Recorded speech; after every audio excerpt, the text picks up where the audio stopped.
the day this hall was inaugurated, I was present here, and I find Honorable Mr. Justice J.J. Murray to be on the dais.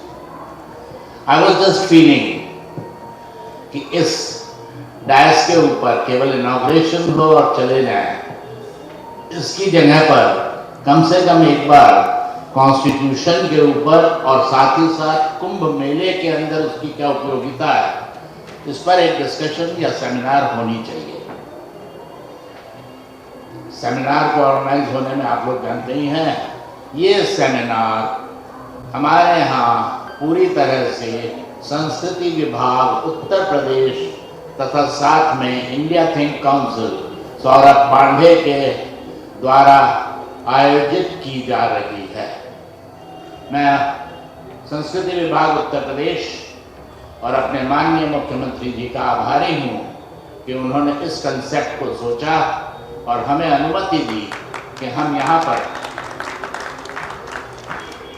CMP college, sir एक ही request है, आज आप लोग इस hall को देख के जा रहे हैं, साथ में आए हुए भी लोग हैं, एक रिक्वेस्ट है कि अपने साथ के स्टूडेंट्स को और दूसरे कॉलेज के लॉ स्टूडेंट्स को इस जगह पर स्पेशली लेकर के आए कि इम्प्रेशन इसको देखने के बाद जो पड़ेगा वो परमानेंटली दिमाग में रहेगा और भारत के संविधान की रचना किस प्रकार से हुई, क्यों हुई, कौन कौन उसमें भाग लिया, किस प्रकार से कब कब किस किस रूप में इसके डेवलपमेंट हुए, ये सारी इतनी छोटी सी जगह पर इतनी सारी जानकारी यहाँ पे मौजूद है।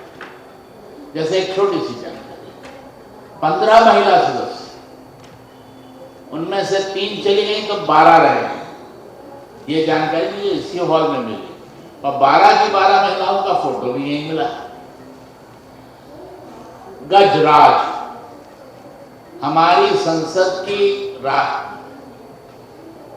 संसदीय सभा की ऑफिशियल मोहर और सिंबल थे, ये यहीं मिला मेरे को, मैं इससे पहले नहीं जानता था। बहुत सी ऐसी जानकारियां हैं जो अगर हर एक चित्र के ऊपर रुका जाए तो हम सबको हो सकते हैं, लेकिन उस जानकारी की बात तो बाद में। लेकिन आज जिस रिक्वेस्ट को honourable mister justice J Munir ने हमारे माना है, I request honourable mister justice J Munir, please speak on the subject constitution and the Kumbh Mela, please justice Munir. बैठे बैठे चलेगा। I have a very good afternoon to all of you, gentlemen and ladies present. I had written out something to speak to you, but I don't think that I should read much out of it.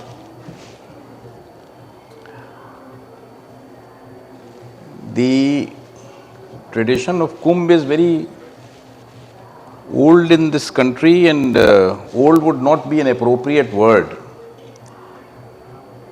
It is something which we in the field of law are very well aware of as a concept that we call time immemorial, so long as not our memory goes but human memory goes. It is so old that you find references to it in the dispatches and whatever Hyun Sang read, whatever he mentioned in his dispatches and his historical notes.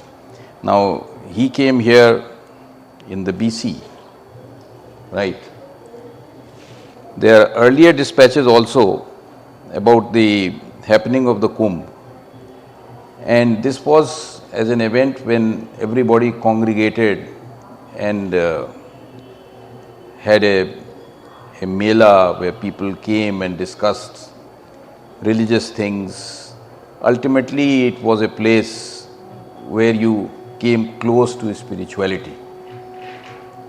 The origins of Kumbh are so well known that it is even shown on your invitation here. Now, to leave that aside, coming to the context of the Kumbh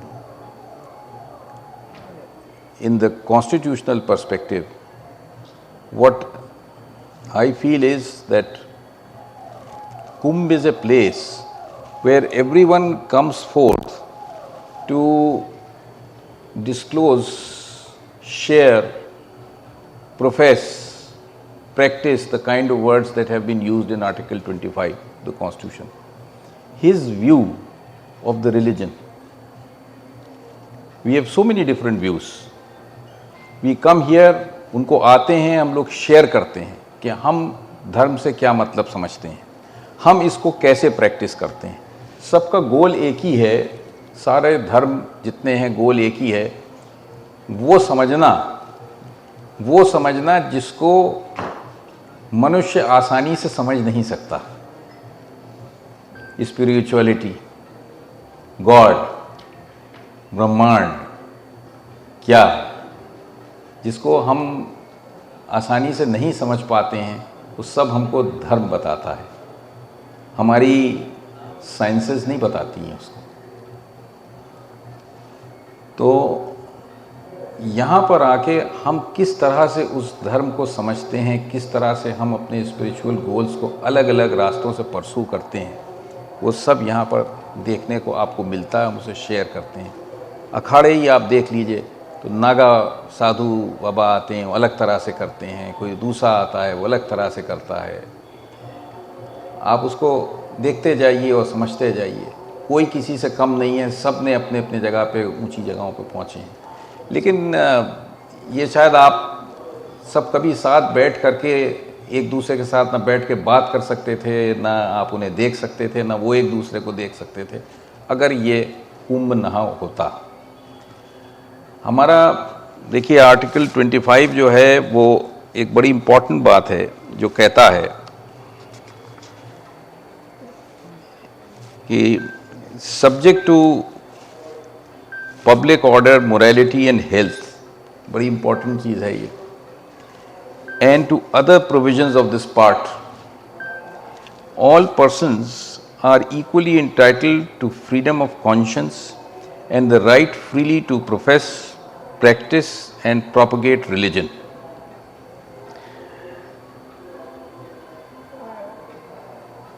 If I stop here, what you see, जो आपको यहाँ समझ में आएगी बात, वो ये है कि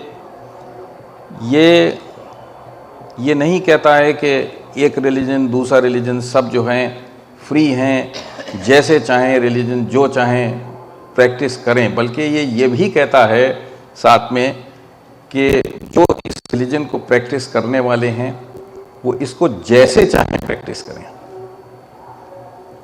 जो भी रिलीजन जो प्रैक्टिस कर रहा है, सनातन धर्म में बहुत छूट है और धर्म कुछ रिस्ट्रिक्टेड भी हैं, पर ये आर्टिकल कॉन्स्टिट्यूशन का ये कहता है कि जो भी जिस रिलीजन का है वो उसको जैसे चाहे प्रैक्टिस करे, जैसे चाहे प्रोफेस करे और जैसे चाहे प्रोपगेट करे। स्टेट का ये रोल है कि जब वो अपने इस राइट को एक्सरसाइज करे तो स्टेट उसे प्रोटेक्ट करे। कंडीशन सिर्फ इतनी है कि आप ना तो प्रैक्टिस इस राइट को कर सकते हैं, ना प्रोफेस कर सकते हैं, ना प्रोपोगेट कर सकते हैं। पब्लिक ऑर्डर को वायलेट करने के लिए, मोरालिटी को वायलेट करने के लिए, health, public health, individual health को डिस्टर्ब करने के लिए, वायलेट करने के लिए, और जो दूसरे पार्ट्स हैं कॉन्स्टिट्यूशन के उसको प्रिजर्व करते हुए, मतलब इसको थोड़ा सा सबसर्विएंट रखा गया है कि आप कल को कहें कि साहब मेरा राइट तो ये है कि मैं दूसरे को चोट पहुंचाऊंगा, नुकसान पहुंचाऊंगा, तो ये राइट आपका नहीं है, या मैं पब्लिक ऑर्डर वायलेट करूंगा, मैं दंगा कर दूंगा, मैं झगड़ा कर दूंगा, ऐसा करूंगा कि लोगों के घर से प्रॉब्लम हो जाए।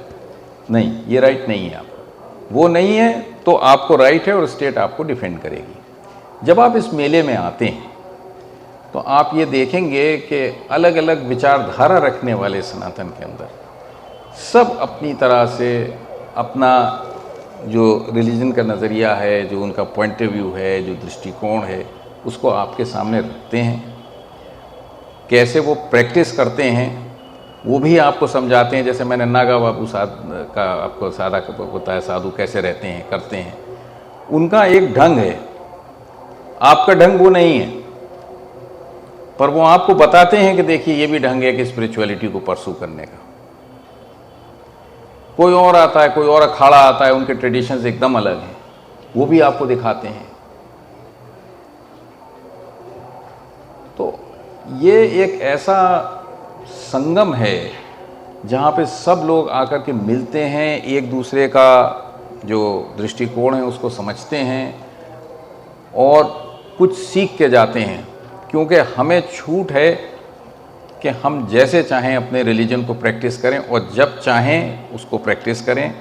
और प्रैक्टिस करने में हमेशा ये भी है कि जैसे कहते हैं कि the freedom of religion also includes the freedom not to practise any religion और to practise some part of it and not the whole of it and in a particular वे।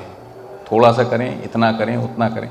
तो जब आप एक्सपोज होते हैं अलग अलग तरह के लोगों की प्रैक्टिस से, हो सकता है कि आपको कोई पर्टिकुलर चीज़ सीखने को मिले और जिस पद्धति से आप कोई चीज़ करते चले आ रहे हैं आज तक, हो सकता है आपको लगे कि नहीं ये चीज़ ज़्यादा सही है, आप उसको सीखें। हो सकता है वो आपसे कुछ सीखे। ये जगह आपको ये अपॉर्चुनिटी देती है, एक जगह। और फिर जैसा कहते हैं कि संगम वो जगह है जहाँ इतनी सारी जब ह्यूमन कॉन्शियसनेस जमा हो जाती है तो कितना स्पिरिचुअल कंसंट्रेशन होता है।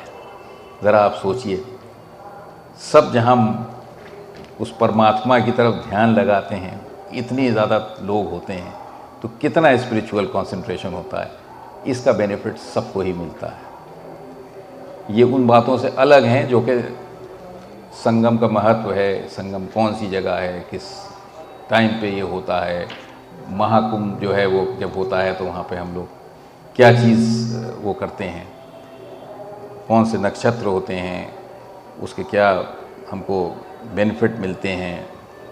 कहते हैं हम पाप अपने धोने आते हैं। हाँ, ये बात सही है, पाप अपने धोने आते हैं, लेकिन मुझे ऐसा लगता है कि हम उससे कुछ ज़्यादा पाने आते हैं। खाली पाप नहीं धोते हैं हम अपने, बहुत ज़्यादा पाते हैं। कॉन्स्टिट्यूशन में जो ये फ्रीडम आपको दी गई है, अगर आप थोड़ी देर के लिए सोचिए कि हम इतना बड़ा एक यहाँ पर एक मेला ऑर्गेनाइज कर रहे हैं इस मॉडर्न सोसाइटी में, यहाँ पॉपुलेशन बहुत बढ़ चुकी है, प्रॉब्लम्स हमारे कॉम्प्लिकेट हो चुके हैं। अगर ये राइट हमारे पास ना होता तो हो सकता था कि हम इसको न कर पाते।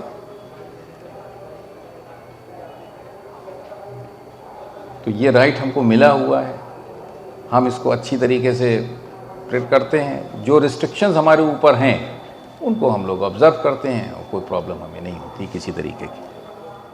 आपको ये राइट दिया गया कि आपको फ्रीडम ऑफ प्रोफेशन है रिलीजन का और प्रोपगेशन है, तो उसमें जो right to freedom of speech and expression है वो आर्टिकल 19(1)(a) में आपको दिया गया है। क्या आप इस राइट को प्रोफेस और प्रैक्टिस करने का, पर्टिकुलरली प्रोफेस करने का मीनिंगफुली रियलाइज़ कर सकते हैं अगर 9(1)(a) ना हो, या रिस्ट्रिक्शन उस पर जो रीज़नेबल हैं वो रीज़नेबल से ज़्यादा हो जाएं? पॉसिबली नहीं। तो इसलिए कहते हैं कि सारे फंडामेंटल राइट्स को हम लोग हमेशा साथ पढ़ते हैं उनका बेटर रियलाइजेशन करने के लिए। कुंभ में जो कुछ हम आके अपने व्यूज़ एक्सप्रेस करते हैं वो उसके लिए हमारा संविधान आज भारत के गणतंत्र वो राज्य होने के बाद हमको बहुत फ्रीडम देता है। और ऐसा नहीं है कि उससे पहले ऐसा नहीं होता था, पर आज हम बहुत खुले तरीके से उसको कर सकते हैं और सब लोग उसमें पार्टिसिपेट करते हैं। ये भी है कि ये एक अपॉर्चुनिटी ये देता है कि अलग अलग तरह के लोग जो हैं यहाँ आएँ और इसमें पार्टिसिपेट करें। ये भी एक पर्टिकुलर इसका फीचर है और ये महाकुंभ में ही संभव हो पाता है। यूँ तो माघ मेला हर साल होता है, वो एक छोटे स्केल पे होता है उसका भी महत्व जो है उसी तरह का है, पर महाकुंभ का जो महत्व है वो तो विशेष है और उसके बारे में जितना कम कहा जाए उसको क्या हम लोग क्या बता सकते हैं। हिस्ट्री उसकी जो है वो है, विटनेस है। और जहाँ तक रह गई कि स्टेट की ड्यूटी, तो स्टेट की ड्यूटी यही है कि जब ये ऑर्गेनाइज होता है महाकुंभ, तो ये देखना कि राइट हमारा है, जैसे मैंने शुरू में कहा था राइट हमारा है, पर स्टेट की ड्यूटी देखना ये है कि ये हम रियलाइज़ कर पा रहे हैं या नहीं। तो स्टेट उसके लिए सारे प्रावधान करती है, इतना खर्चा करती है जिसका आउटले जो है वो हज़ारों करोड़ों में जाता है। तो इसीलिए तो है कि हमारा राइट रियलाइज़ हो रहा है ये। इसके अंदर इंक्लूसिविटी भी है, इसमें सब लोग शामिल होते हैं। तो इसमें एक बड़ी इम्पॉर्टेंट बात यह है कि हमको ये नहीं करना है कि हम किसी को एक्सक्लूड करें। जो आना चाहता है, गंगा मैया हैं, जो आना चाहता है कि शरण में महाकुंभ में आए और उसका फ़ायदा ले। तो बस इसी के साथ मैं आपकी ख़त्म करता हूँ। न्यायमूर्ति मुनीर जी, छोटे में संक्षेप में, भाई 10 मिनट में हो गया ना? आपने जो अपनी बात रखी, पता नहीं कैसे आपको ये मालूम था कि आपको 10 मिनट में पूरी बात रखी। मैं इसमें केक तो आपने बना लिया, लेकिन सरकार की तरफ से, उत्तर प्रदेश सरकार की तरफ से और इंडिया थिंक काउंसिल की तरफ से मैं आभारी हूँ कि आपने अपने अमूल्य समय में से इतना समय निकाला। हम आपके आभारी हैं।